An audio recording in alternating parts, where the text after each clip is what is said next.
Remove the top screws.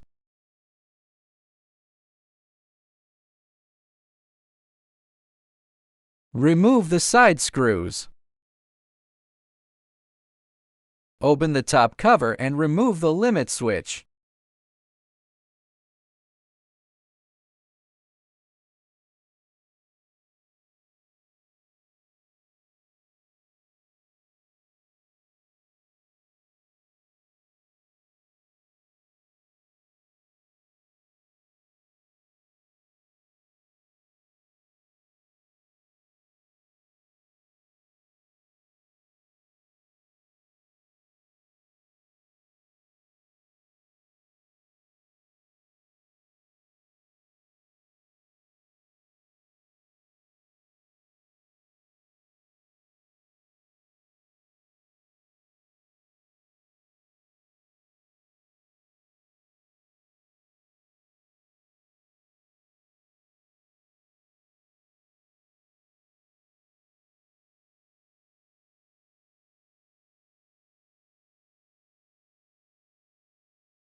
Secure all the wires on the limit switch with sleeving.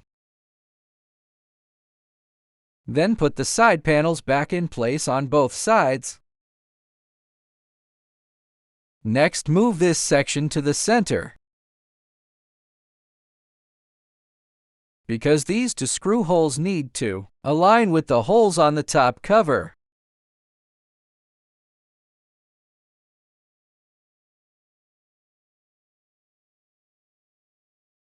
Then you can install the top cover.